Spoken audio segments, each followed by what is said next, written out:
Hello बच्चों, कैसे हो आप लोग? अच्छे होंगे बेटा। बेटा आज मैं आपके लिए लेकर के आई हूँ यूपी बोर्ड 12th क्लास के लिए सुमित्रा नंदन पंत जी का चैप्टर है आपका नौका विहार।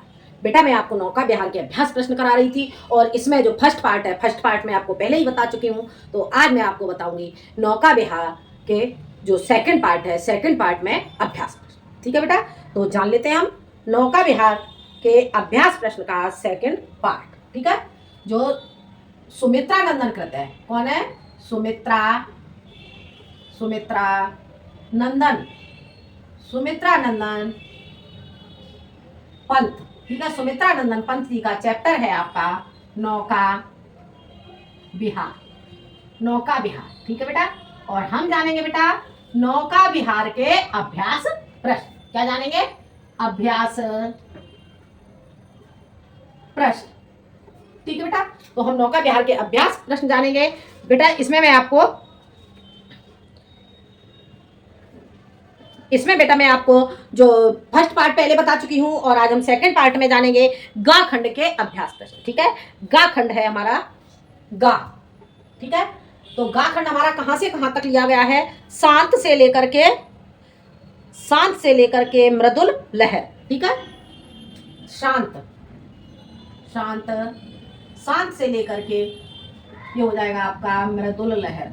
मृदुल लहर, ठीक है बेटा, यह हो जाएगा आपका पद्यांश। अब पहले हम पद्यांश को पढ़ लेते हैं, उसके बाद हम इसके अभ्यास प्रश्न को जानेंगे। तो देख लेते हैं बेटा हम इसका पद्यांश क्या कहा गया इसमें। सुमित्रा नंदन पंत जी क्या कहते हैं? ठीक है, शांति स्निग्ध ज्योतिष्णा उज्ज्वल, शांति स्निग्ध ज्योतिष्णा उज्ज्वल, अपलक अनंत नीरव भूतल, अपलक अनंत नीरव भूतल, सकत सैया पर दुग्ध धवल तन भंगी, गंगा ग्रीष्म व्रण लेटी है श्रांत क्लांत निश्चल। और आगे क्या कहते हैं?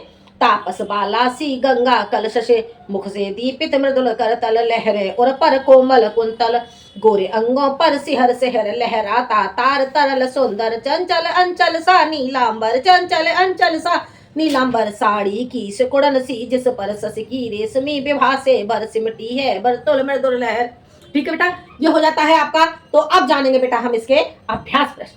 तो पहला क्वेश्चन इसका क्या हो जाता है? पहला क्वेश्चन होता है इसका उपर्युक्त पद्यांश का संदर्भ लिखिए। बेटा संदर्भ में इसमें इसका आपको जो गा खंड जो आपका पहला ये जो पार्ट था, फर्स्ट पार्ट में मैं आपको बता चुकी हूँ, फिर भी मैं इसमें आपका पहला क्वेश्चन संदर्भ में आपको समझा देती हूँ। ठीक है, संदर्भ देख लेते हैं इसका कैसे लिखेंगे, जान लेते हैं। प्रस्तुत पद्यांश, प्रस्तुत पद्यांश हमारी पाठ्यपुस्तक, हमारी पाठ्यपुस्तक, पाठ्यपुस्तक हिंदी के काव्य खंड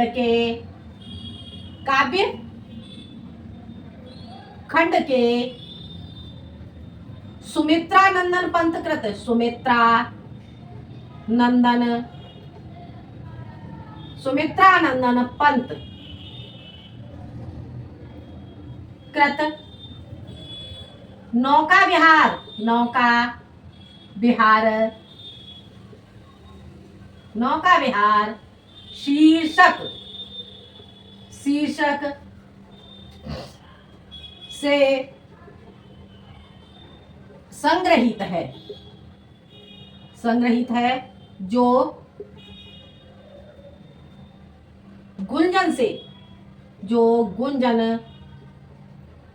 गुंजन से उद्धृत है। आगे बेटा समझ में, यह आपका हो जाता है संदर्भ। क्या हो जाता है संदर्भ? प्रस्तुत पद्यांश हमारी पाठ्यपुस्तक हिंदी के काव्य खंड के सुमित्रा नंदन पंतकृत नौका विहार शीर्षक से संग्रहित है, जो गुंजन से उद्धृत है। ठीक है बेटा, यह आपका हो जाता है संदर्भ। अब चलते हैं बेटा हम अगले क्वेश्चन की ओर। अगला क्वेश्चन हमारा क्या कहता है जान लेते हैं। अगला क्वेश्चन है हमारा रेखांकित अंश की व्याख्या कीजिए। हमें क्या करना होगा बेटा?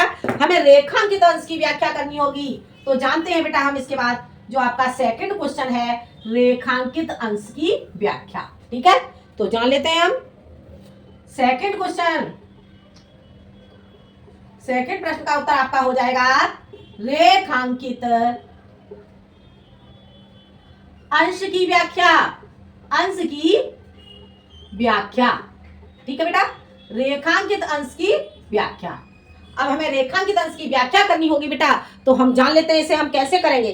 क्या कहा गया इसमें, अब हमें देखना होगा हमारा रेखांकित कहां से कहां तक किया गया है। तो हमारा रेखांकित किया गया है, शांत स्निग्ध ज्योत्स्ना उज्ज्वल अपलक नीर अनंत नीरव भूतल सैकत सैया पर दुग्ध धवल सैकत सैया पर दुग्ध धवल तन भंगी गंगा ग्रीष्म लेटी है शांत क्लांत निश्चल। ठीक है, तो देखते हैं बेटा हम इसका हम कैसे करेंगे। लिखेंगे इसमें हम प्रस्तुत पद्यांश में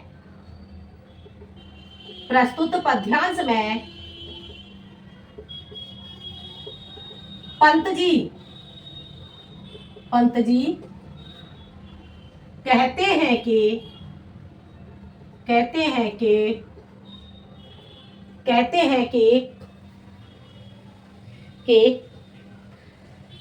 शांत स्निग्ध, ठीक है, क्या कहते हैं, शांत तरल और उज्जवल चांदनी, कहते हैं कि शांत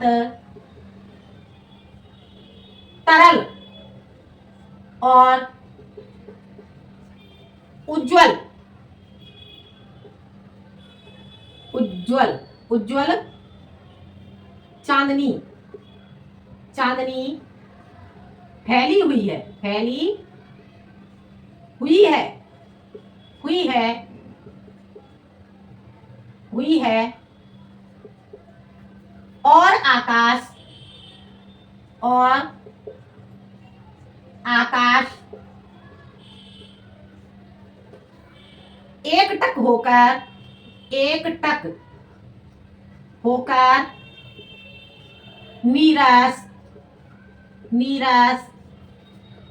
है और आकाश एकटक होकर नीरस पृथ्वी तल को देख रहा है। आगे समझ में, पृथ्वी तल को देख रहा है। और आगे क्या कहते हैं, शैकत सैया पर दुग्ध धवल तनभंगी गंगा ग्रीष्म। ठीक है, तो दूध के समान श्वेत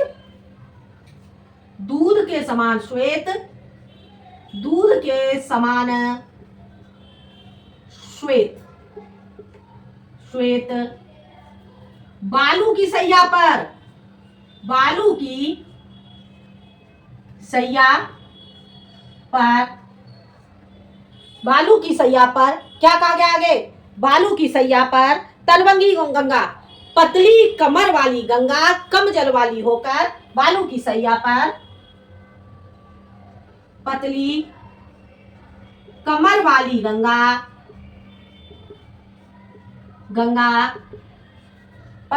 वाली गंगा गर्मी की ऋतु में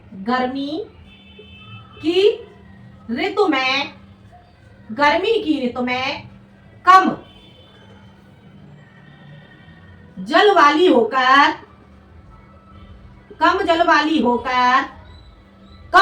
होकर श्रांत क्लांत निश्चल, श्रांत का अर्थ हो गया थकी हुई, कम जल वाली होकर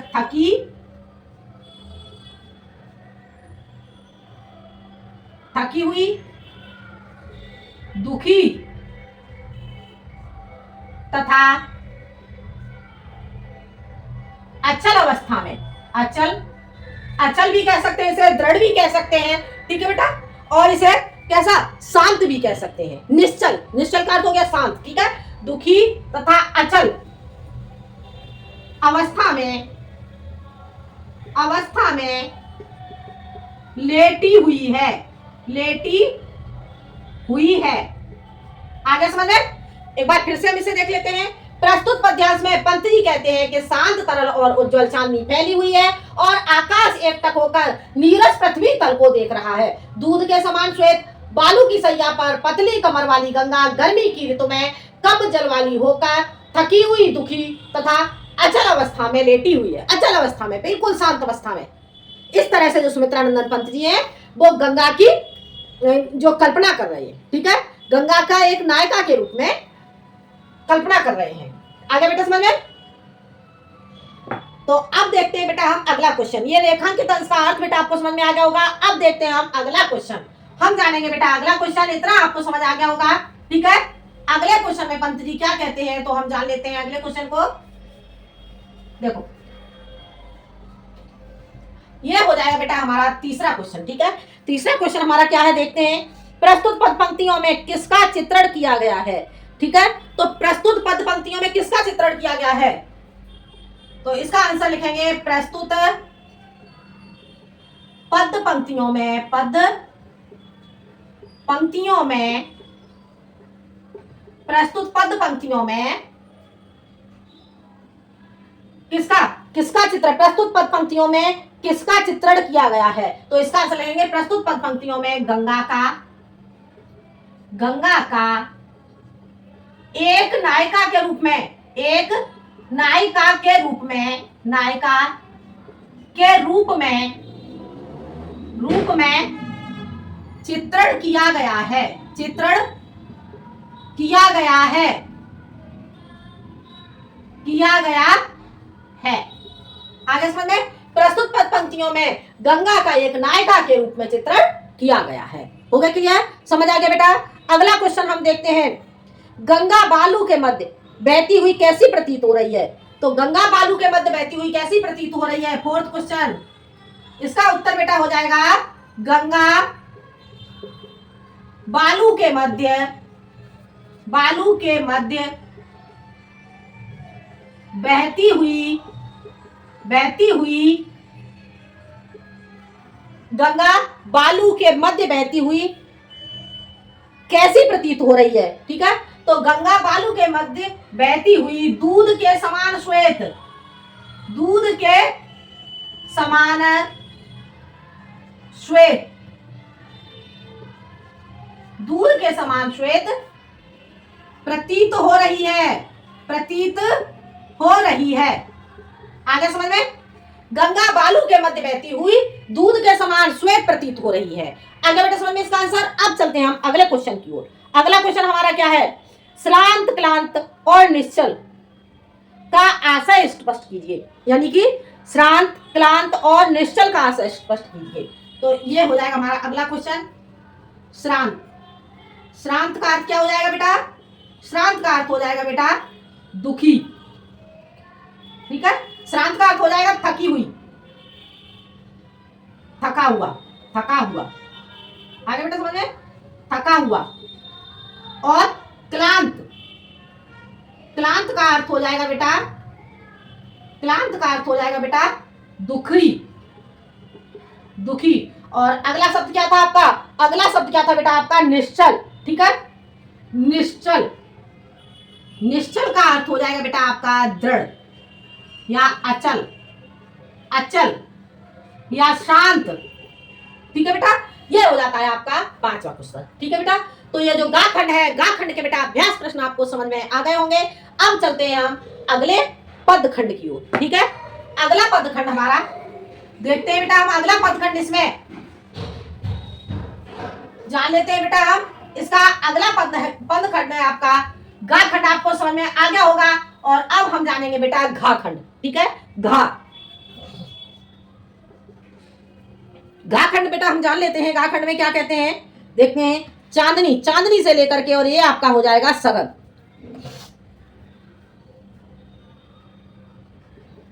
चांदनी, चांदनी से लेकर ये आपका हो जाएगा सघन, सघन। ठीक है बेटा, हमें ये करना होगा क्वेश्चन। तो हम इस क्वेश्चन को कैसे करेंगे तो जानते हैं बेटा हम इसे, देखते हैं हम इसे। पहले बेटा हम पद खंड को पढ़ लेते हैं। चांदनी रात का प्रथम पहर। अब क्या कहते हैं यहाँ पर पंत जी? चांदनी रात का प्रथम पहर हम चले नाव लेकर सत्वर, सिकता की सस्मित सीपी पर मोती की ज्योतिष ना रही बिचर, पाले बनी खुला लंगर मृदु मृदु मंद मंद मंथर मंथर लग तरुड़ी हंसनी सी सुंदर तिर रही खोल पालों के पर, निश्चल जल के सुचिदर पड़ पर बिंबित हो रजत पुलिन निर्भर, दोहरे ऊंचे लगते छड़वर, काला काकर का राजभवन, सोया जल में निश्चल प्रमन पलकों पर वैभव स्वप्न सघन, पलकों पर वैभव स्वप्न सघन। ठीक है बेटा, तो हमें इसके जो क्वेश्चन है क्वेश्चन देखने होंगे। पहला क्वेश्चन हमारा इसमें क्या होता है तो जान लेते हैं बेटा हम इसमें। पहला क्वेश्चन है, कवि नौका विहार हेतु किस समय प्रस्थान करते हैं? कवि नौका विहार हेतु किस समय प्रस्थान करते हैं? तो किस समय प्रस्थान करते हैं? चांदनी रात का प्रथम पहर, यानी कि रात्रि के प्रथम पहर में। ठीक है, तो कवि नौका विहार हेतु किस समय प्रस्थान करते हैं? पहला क्वेश्चन, इसका उत्तर हो जाएगा कवि कभी नौका विहार हेतु, कभी नौका विहार हेतु, कभी नौका विहार हेतु, कभी नौका विहार हेतु किस समय प्रस्थान करते हैं? तो कभी नौका विहार हेतु रात्रि के प्रथम प्रहर में प्रस्थान करते हैं, प्रस्थान करते हैं। आगे समझ में? अब हम जानते हैं बेटा इसका सेकंड क्वेश्चन। सेकंड का आपका उत्तर क्या हो जाता है, तो जान लेते हैं बेटा हम। सेकंड क्वेश्चन आपका क्या होता है? रात्रि में गंगा नदी की रेती की शोभा कैसी लग रही है? तो रात्रि में गंगा नदी की रेती की शोभा, रात्रि में गंगा नदी की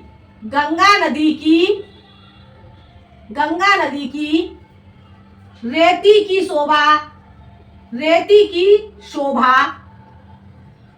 मोती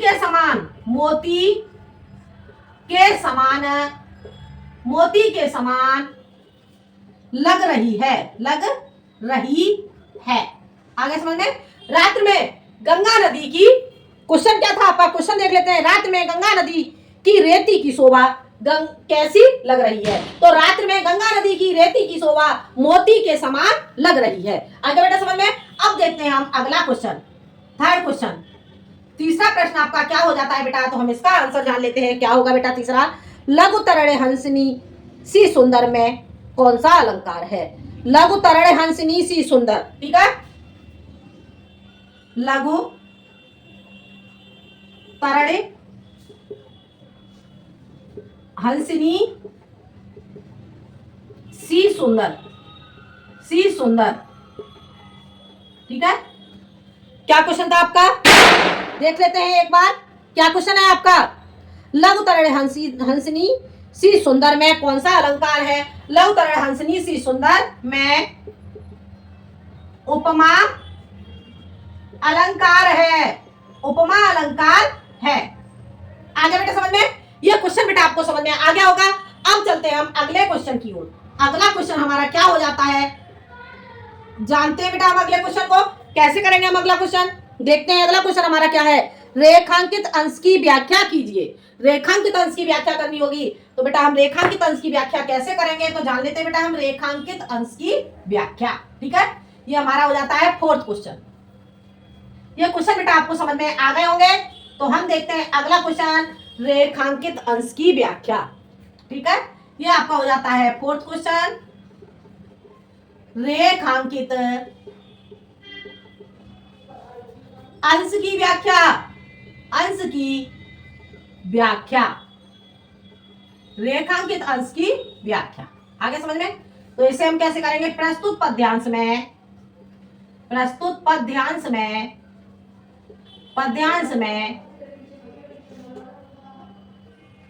पंत जी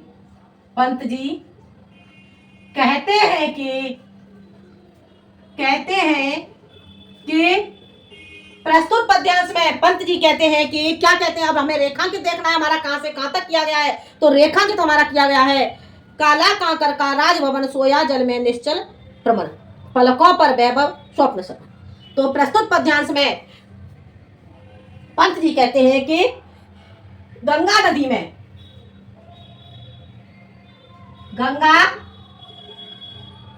नदी पर एक टापू या एक द्वीप दिखाई दे रहा है।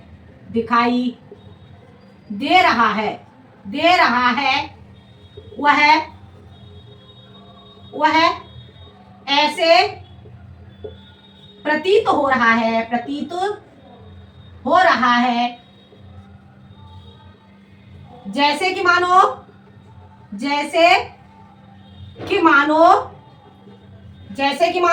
क्या कहा गया? जैसे कि मानो कोई काले पत्थर का राजभवन,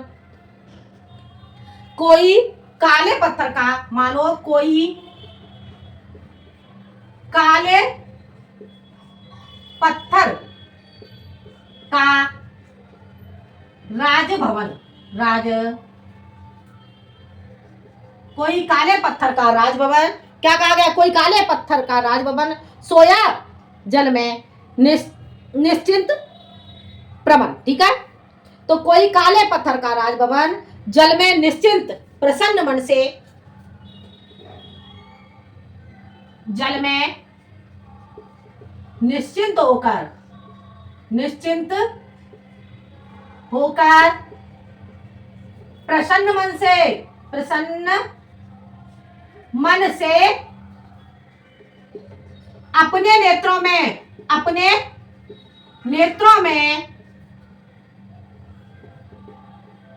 अपने नेत्रों में क्या क्या कहा गया है, पलकों पर वैभव स्वप्न सखन, पलकों पर वैभव, तो अपने नेत्रों में वैभव रूपी, वैभव रूपी, वैभव रूपी या संपत्ति रूपी, ठीक है, वैभव रूपी, कैसे, वैभव रूपी घने, घने, या फिर इसे लिखेंगे अनेकों, अनेकों स्वप्नों को लेकर, को लेकर सो रहा हो, सो रहा हो। आगे समझ में। प्रस्तुत पद्यांश में पंत जी कहते हैं कि गंगा नदी पर एक टापू दिखाई दे रहा है, वह ऐसे प्रतीत हो रहा है जैसे कि मानो कोई काले पत्थर का राजभवन जल में निश्चिंत होकर प्रसन्न मन से अपने नेत्रों में वैभव रूपी अनेकों स्वप्नों को लेकर सो रहा। आगे समझ में, यह क्वेश्चन बेटा आपको समझ में आ गया होगा। अब चलते हैं हम अगले क्वेश्चन की ओर। यह आपका जो नौका विहार का अंतिम क्वेश्चन है बेटा, तो क्या क्वेश्चन है देख लेते हैं। पाठ का शीर्षक तथा कवि का नाम लिखिए, पाठ का शीर्षक तथा कवि का नाम लिखिए, यह हमारा 5वां क्वेश्चन है। तो पाठ के कवि का नाम, कवि का नाम, ठीक है, पाठ के कवि का नाम, तो पाठ के कवि का नाम हो जाएगा सुमित्रा नंदन, सुमित्रा नंदन पंत, ठीक है बेटा। और पाठ के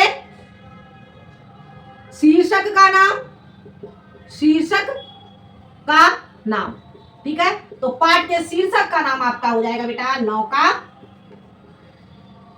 विहार।